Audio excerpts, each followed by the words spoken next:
Se algum dia o Brasil for uma grande nação, eu acredito que ela vai ser uma grande nação não porque alguém em Brasília vai ter decidido isso. O Brasil vai ser uma grande nação se a gente, cada um de nós todos juntos, formos capazes de construir uma constelação de cidades. Cidades grandes ou pequenas, mas cidades vivas, né? Com mercados dinâmicos e competitivos, com comunidades, com sociedades muito engajadas no seu território e com governos locais que sejam capazes de desenhar políticas que levem a esse equilíbrio dos três poderes. Eu acho que a possibilidade, ela parte da vontade de se construir. Então a gente tem que ter energia, a gente tem que ter vontade e a gente tem que construir essas possibilidades dentro de cada município hoje. Eu acho que tem que ser de baixo para cima. E eu encorajaria todo mundo em suas respectivas cidades a tomar essas iniciativas, né? Congregar forças. Quem tem a possibilidade de fazer alguma coisa, seja no setor econômico ou seja no setor público, vamos juntar forças, porque é a partir dessas iniciativas de construção de projetos, de ideias, de conceitos, que a gente consegue mudar as cidades. Eu sou Ricardo Moretti, eu sou professor da Universidade Federal do ABC. Nós vamos conversar hoje com o professor Paulo Saldiva, que é da Faculdade de Medicina e da Faculdade de Saúde Pública da USP. O tema hoje é a rua. Nós vamos discutir como que a saúde pública está hoje se posicionando com relação a essa expectativa de todos de vivenciar o espaço público, o espaço de encontro e as conexões entre a saúde pública com o urbanismo e o saneamento. Aí, Saldiva, vai. Tudo bom, cara? Satisfação em vê-lo. Que legal, né? Por estar aqui nesse lugar mágico aqui, cheio de simbolismo. Quando eu te liguei, você comentou as suas histórias por aqui do período do Dante, né? É, cara, aqui eu encontro comigo mesmo nesse parque, porque eu estava no colégio do outro lado. É. E lá que eu pude ver a natureza pela primeira vez, né? Assim, como se fosse uma natureza brasileira. E a minha imaginação me levava para a selva, tinha um bicho preguiça que morava aqui, a gente se divertia. E essa era a ideia do Joaquim Eugênio de Lima, de deixar um exemplo representativo, né, da nossa mata que existia quando teve o arruamento e o planejamento da Paulista. Eu assisti uma vez uma fala sua, eu fiquei tão impressionado, você comentando que a pessoa está perto de um parque como esse, assim, de ter um parque urbano perto de casa, altera radicalmente a saúde, né? Que tem um impacto enorme na saúde, né? Conta essa história pra gente aí, Saldiva. É porque é o seguinte, né? Um parque oferece oportunidade de caminhar, oferece serviços ambientais como redução da temperatura, da umidade, da poluição. E também a gente tem nós somos programados para observar a natureza desde o tempo que a gente era caçador-coletor. Existe então um negócio chamado biofilia. E quando você está numa área verde, você ativa, você pode medir não só a pressão arterial cai, a secreção de cortisol cai, melhora os indicadores de proteínas que são anti-inflamatórias e melhora a imunidade. E isso foi até apoderado pelos hospitais, porque os hospitais verdes, que tem vegetação dentro e tem esses pontos de encontro que o parque permite para as pessoas, tem muito melhores índices de recuperação, menor taxa de infecção hospitalar e melhor desfecho. Então, quando a gente está dentro de um parque, aquela sensação de encantamento, ela é acompanhada por alterações mensuráveis, fisiológicas, do estresse, do controle da pressão arterial. O nível de poluição a 150 metros daqui cai para menos de 1/4 do que está aqui na avenida. As evidências todas feitas no mundo mostram que as áreas verdes urbanas estão associadas com menor risco para doença mental, cardiovascular e respiratória. Morar perto de um parque que você possa ser usado ajustando para várias covariáveis, reduzem até 30% o risco de você morrer de infarto do miocárdio. Você falou que é mais poderoso que a simvastatina, né? É mais, e beta-bloqueador junto. Então, isso é uma coisa que, se você for perguntar para um paisagista qual o efeito direto da saúde, talvez ele não saiba. Se você for num hospital cardiológico e perguntar isso, talvez ele não saiba. E o grande segredo, no meu entendimento, é juntar essas áreas e juntos, né, você transformar a causa dos parques de áreas verdes não numa coisa ecológica, abstrata, mas também colocar alguns indicadores objetivos de saúde, porque esses podem ser precificados. Quanto custa fazer um parque, você sabe. Quanto você lucra em derrubar isso e fazer um prédio, quanto você ganha, você sabe. E quanto custa, quanto que ele economiza por existir? Essa pergunta saúde, não existe. Então essa conta que precisaria ser feita e é um nó que ainda falta fechar. E é engraçado que esse lugar, a vista do vale e tudo, acabou se transformando num símbolo da civilidade, da vida urbana em São Paulo, né? Essa avenida, curioso que ela passou a ser, agora com a pandemia, que todo mundo sente uma vontade enorme de estar nos espaços públicos, de conviver, ela parece que tem uma simbologia muito forte, muito especial, né? Então, no projeto de São Paulo, da virada do século XIX para XX, aquele centro antigo, histórico, ele ganha uma dimensão, isso aqui é uma tentativa de fazer uma nova forma de encarar a cidade, onde havia urbanismo, evidentemente, como tudo que acontecia na época, altamente seletivo, mas era um ponto de encontro, sim. E isso ficou guardado. O carnaval era aqui, os corsos era aqui. E até hoje, passado quase 130 anos da avenida existir, elas são, ele mantém essa vocação. E o vão livre do MASP, que era o centro, era o nó, aonde o bochicho ocorria, ele continua sendo o bochicho. Toda vez que você tem uma manifestação política ou qualquer outra coisa, é nesse espaço aqui que foi preservado graças à visão e digamos, a clarividência da Lina Bobardi, não foi construído, não se tapou esse vão, é que a gente consegue ter em São Paulo uma tribuna para que a população possa se encontrar e reivindicar os seus direitos. Se você pensar, Saldiva, você conhece de uma cidade, você conhece a cidade a partir das ruas, né? A partir de onde você percorre, né? E o tema hoje, mais do que nunca, da rua, tá presente, né? Porque a rua é um foco de conflito. Se você olhar aqui na Paulista, né? É ônibus disputando com carro, com motocicleta, com bicicleta, com pedestre, com árvore, com placa, né? A rua, ela tem uma quantidade de papéis simultâneos, né? Que faz com que seja um foco de conflito. A gente que anda de bicicleta sente direitinho esse conflito, né? Porque... Olha, eu vi uma frase ontem, que a rua, e principalmente a mobilidade ativa, o caminhar e a bicicleta, quando você sobe, você faz isso, você ganha de presente um número ilimitado de bons dias. Que bom. No carro, você olha as pessoas como sendo um oponente, um obstáculo. O caminhar já te desmonta disso, andar de bicicleta, e vamos analisar. São Paulo não é uma cidade bonita, não é paixão à primeira vista, como o Rio de Janeiro. Não é uma sedução. Não é uma sedução, mas ela tem uma personalidade incrível. Sem ela dúvida. vive dos personagens, né? E aqui na Avenida Paulista, que a gente está andando, todo o jardim zoológico do Criador Tá aqui tem reunido. todas as espécies aqui. Pensa numa coisa, você vai encontrar, você entendeu? Então, você vai ter um repertório de emoções, se você andar com isso, com o coração e os olhos abertos, você vai ter uma aula de humanidade, você vai ter o sublime, você vai ter a tragédia, você vai começar a olhar no entorno, né?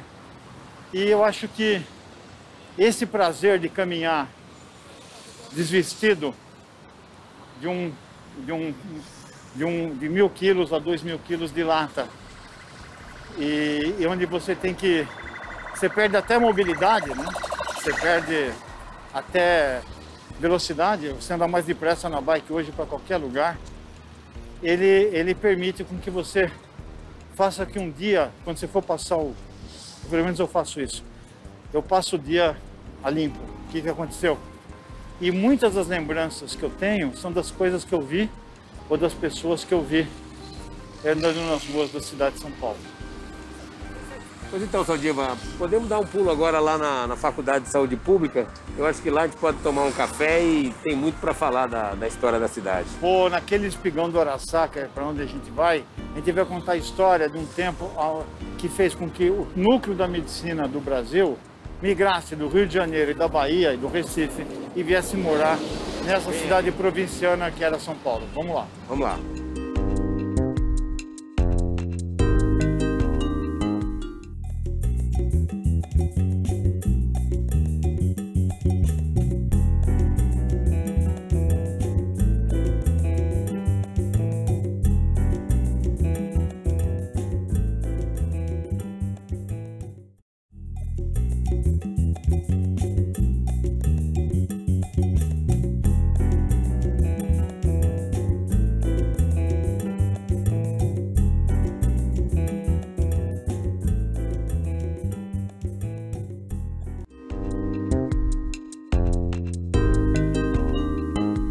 Para Pennoni, fazer uma escultura é fazer uma escavação.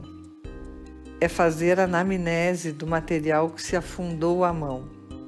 O que a mão extrai do material não é outra coisa que a forma presente onde se aglutinam inscritos todos os tempos do lugar singular que constituem o material, de onde ele extrai o seu estado nascente. A memória é uma qualidade própria ao material mesmo. A matéria é memória. E se afundar a mão para extrair a matéria e a memória, onde estão presentes todos os tempos do lugar, matéria e memória, extraídas em estado nascente pelo escultor, são também elementos com o qual o psicanalista trabalha. Na escuta territorial, podemos escavar Roma e suas ruínas, podemos escavar São Paulo e seus rios submersos, né? Então, eu queria trazer essa articulação entre o trabalho do arqueólogo, o trabalho do analista e o trabalho de cada um de nós nas cidades, ao pensar sempre nessa perspectiva da história das cidades.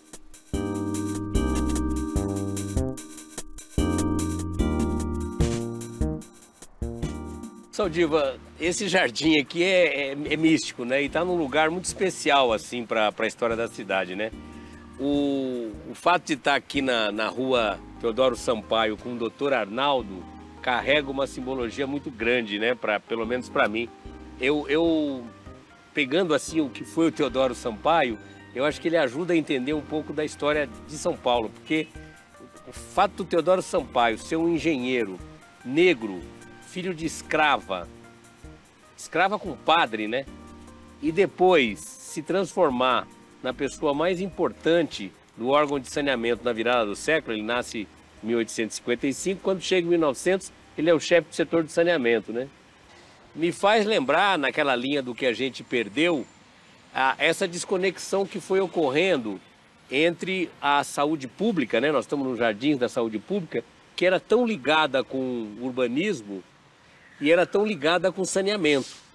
E eu me lembro de ter ouvido falar que essa esquina tem um outro aspecto interessante, que é o fato de ser a esquina da Teodoro Sampaio com a doutora Arnaldo, né? E o Teodoro Sampaio foi um dos fundadores da escola de engenharia, né? Da USP, da Escola Politécnica.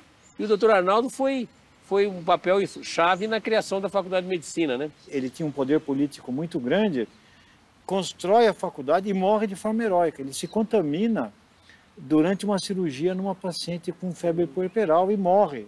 E ele tinha uma grandeza que o cortejo fúnebre dele anda em carro aberto pela cidade, envolto pelo estandarte da Faculdade de Medicina. Então ele praticamente sumiu. O que sobrou o nome é o nome da Avenida Dr. Arnaldo Vieira de Carvalho. E sempre o saneamento teve ao lado da saúde. Historicamente, desde a peste bubônica, passando pelo controle do cólera, da varíola, a campanha de saneamento urbano do Rio de Janeiro, do Pereira Passos, autoritária, inclusive autoritária. Que gerou uma revolta. Gerou uma revolta não só por causa da vacinação compulsória, mas também pelo caráter. E tirar todo o casario que foi posto abaixo para você transformar o Rio de Janeiro numa cidade europeia. E com o tempo, o que aconteceu foi tanto a engenharia sanitária quanto a medicina e as outras áreas da saúde, elas ficaram muito complexas. E você perdeu o diálogo. E isso fez com que você desconectasse o que é saneamento do urbanismo e da saúde. E cria-se um segundo urbanismo, que é o urbanismo, digamos, estético. Embelezador. Que o exemplo principal disso é Brasília. Brasília é lindo de ver de fora, mas muito ruim para morar no início.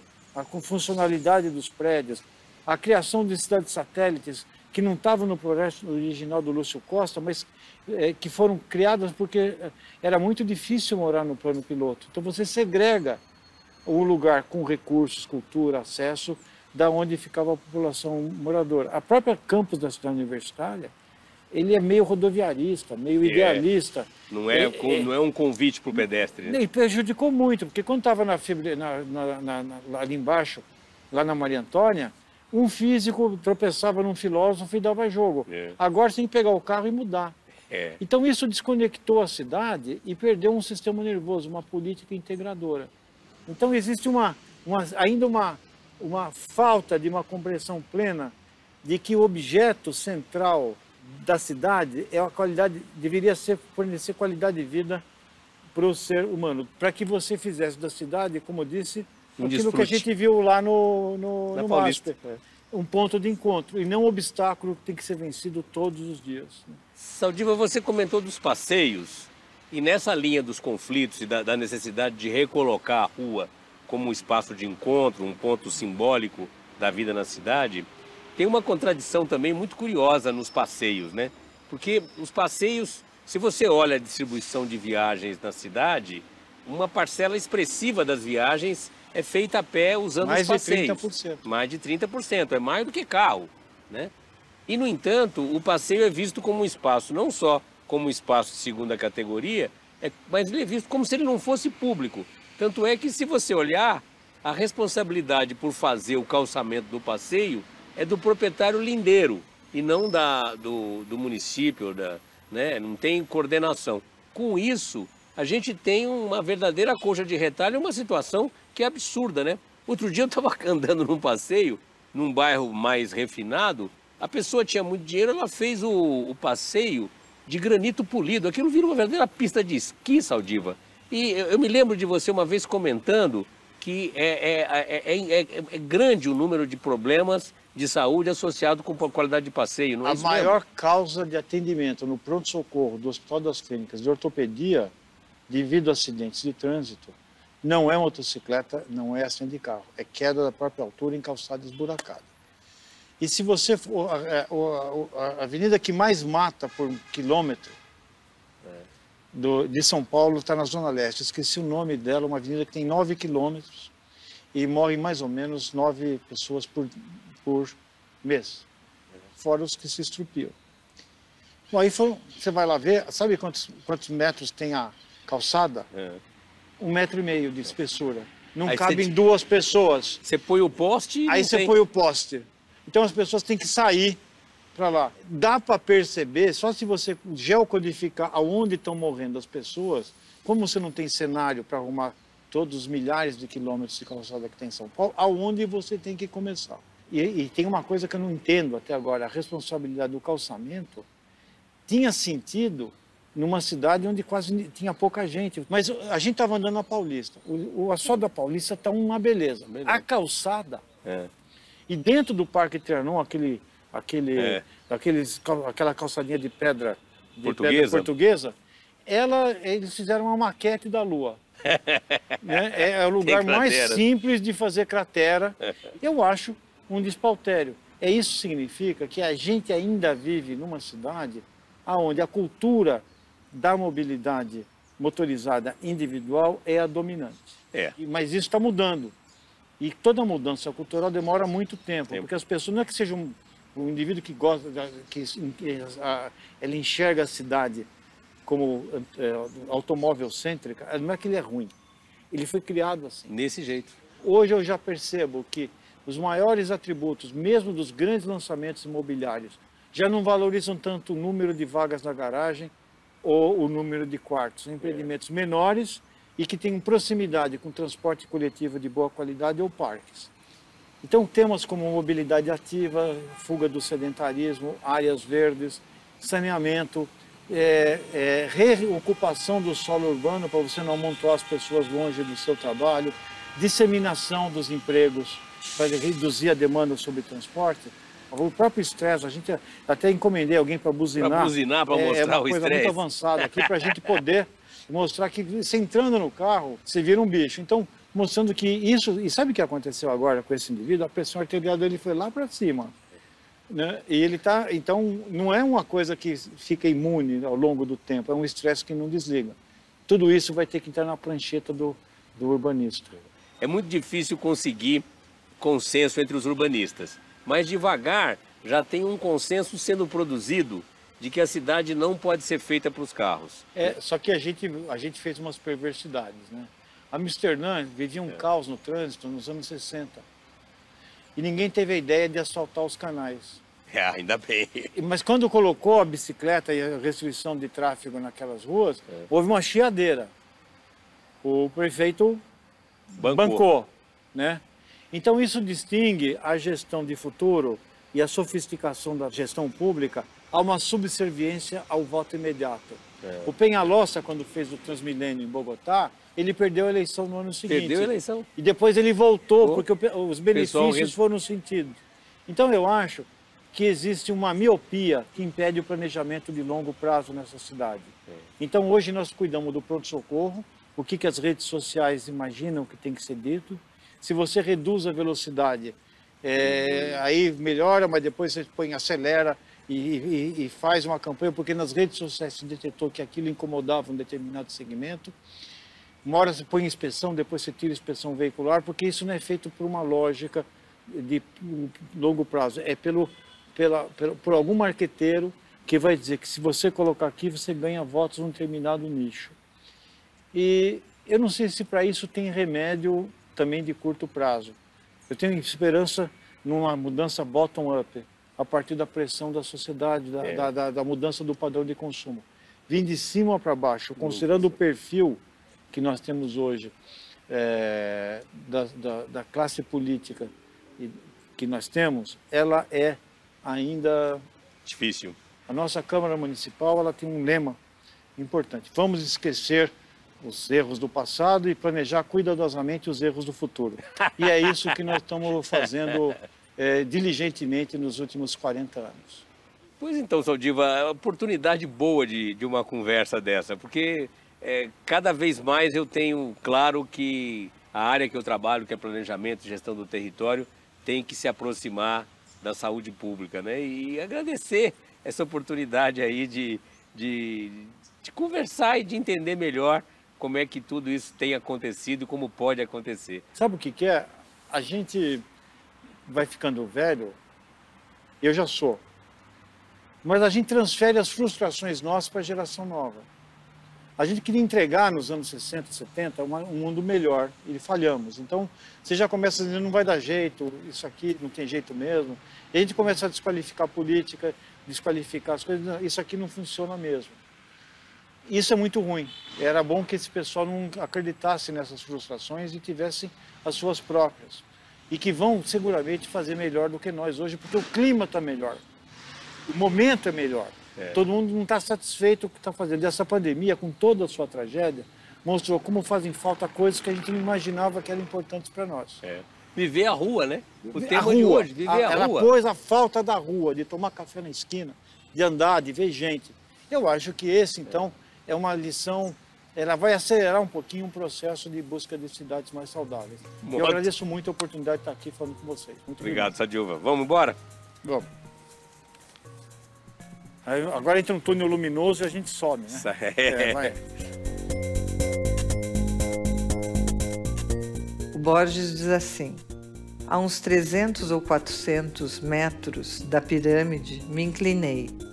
Peguei um punhado de areia, deixei-o cair, silenciosamente, um pouco mais longe, e disse em voz baixa: estou modificando o Saara.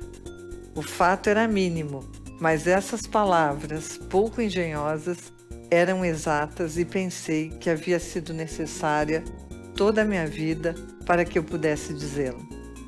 Então, quando a gente vai pensar nessa dimensão do sujeito na cidade, a gente quer só pegar um punhadinho de areia e modificar todo o Saara.